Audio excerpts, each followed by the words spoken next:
आप लास्ट में देख लीजिएगा, वहां शिवसेना सरकार बनाकर ले जाएगी।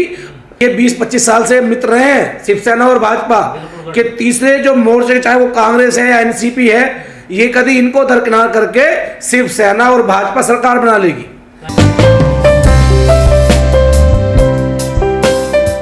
चाहे शिवसेना हो या भाजपा हो।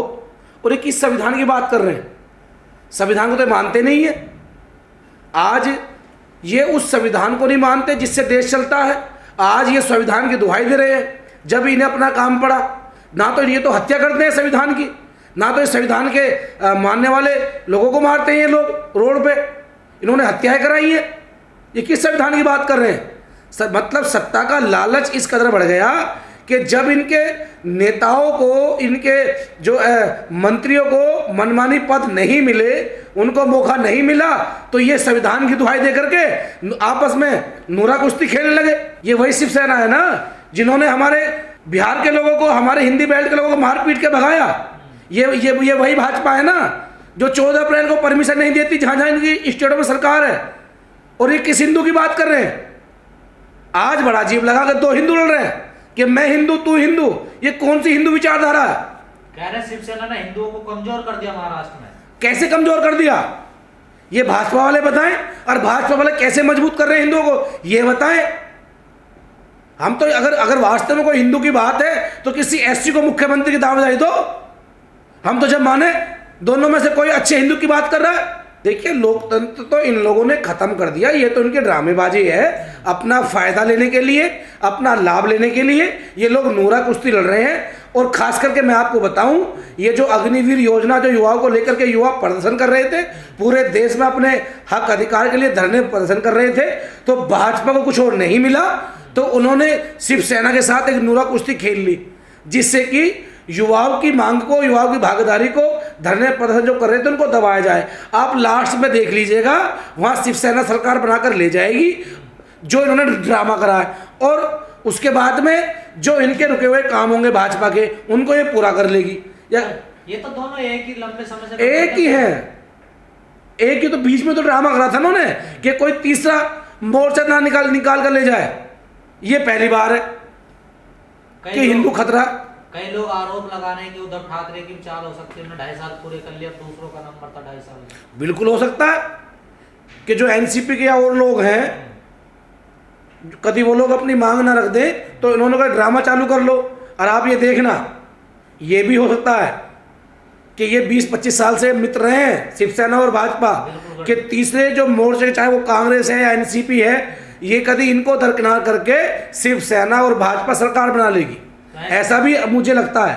लेकिन कल मुलाकात हुई है शिंदे की फडणवीस से, तो लगता नहीं आपको सरकार बनाने वाली? हाँ, बिल्कुल हो सकता है, इसमें कोई दो राय नहीं है। अरे लोग कह रहे हैं कि हिंदू खतरे में। कौन सा हिंदू खतरे में? हमें कोई नहीं आ रहा। वैसे कह रहे हैं विकास के लिए पैसा नहीं है, विधायकों को होटल में रखने के लिए इनके पास पैसा आ जाता। वही तो मैं आपसे कह रहा हूं कि जो आज युवाओं को रोजगार देने के लिए पैसा नहीं है, सरकार उस पैसे को एक एक विधायक को 100-100 करोड़ रुपए दे रही है, 50-50 करोड़ रुपए दे रही है। ये कहां से आता पैसा? ये सब हमारे आपके टैक्स का पैसा है, जिसको जो अजीब गरीब बिल बना करके, प्रस्ताव पास किया जाता है। नेता उसमें घोटाले करते हैं, फिर नेताओं से सरकारें बैठ करके डील करती हैं, फिर उस पैसे का इस्तेमाल करके एमपी एमएलए खरीदे जाते हैं और उनको जो है परेशान किया जाता है।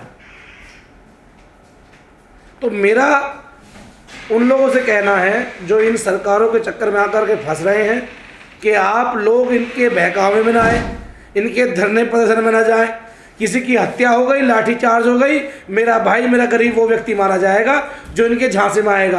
और संजय राउत तो कह रहे हैं कुछ भी हो सकता है यहाँ पर। हाँ, तो अब बस हमारा इशारा काफी है। हाँ, तो ये वही है ना डर की राजनीति।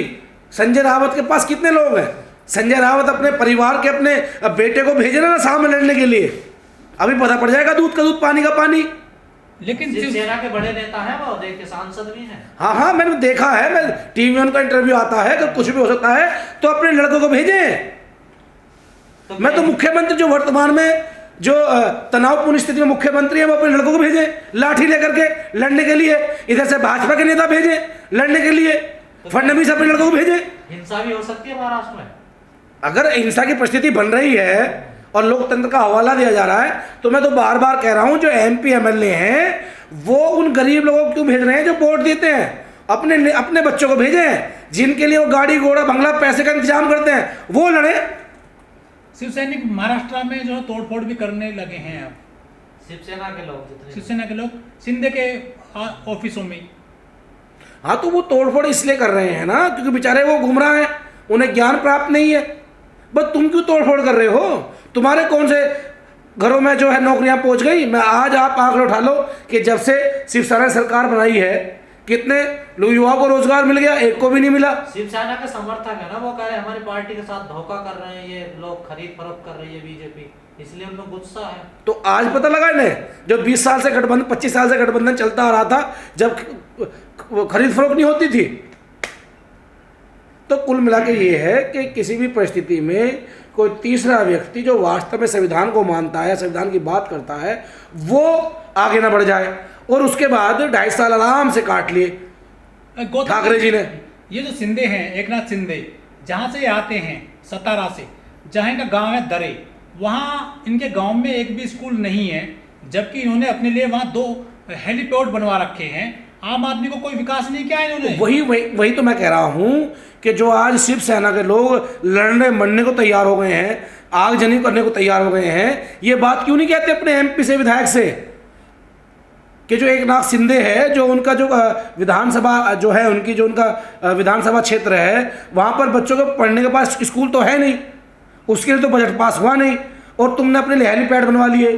तो एक दूसरे का सुख चैन खराब हो रहा है, इसलिए लड़ाई हो रही है। हर कोई अपनी जेब भरना चाहता है, अपना बैंक बैलेंस भरना चाहता है, इसलिए लड़ाई हो रही है। तो आम जनता इनसे हट कर रहे, इन्हें जो करना करने दे, अपने जो है बच्चों को पढ़ाए, अपने बच्चों को शिक्षा दे, अच्छी नौकरी की व्यवस्था करे और कलम का साथ ले, ना कि किसी तलवार का साथ ले। चाहे शिवसेना हो या भाजपा हो। और ये किस संविधान की बात कर रहे हैं? संविधान को तो मानते नहीं है। आज ये उस संविधान को नहीं मानते जिससे देश चलता है। आज ये संविधान की दुहाई दे रहे हैं जब इन्हें अपना काम पड़ा। ना तो ये तो हत्या करते हैं संविधान की, ना तो इस संविधान के मानने वाले लोगों को मारते हैं ये लोग रोड पे। इन्होंने हत्याएं कराई है।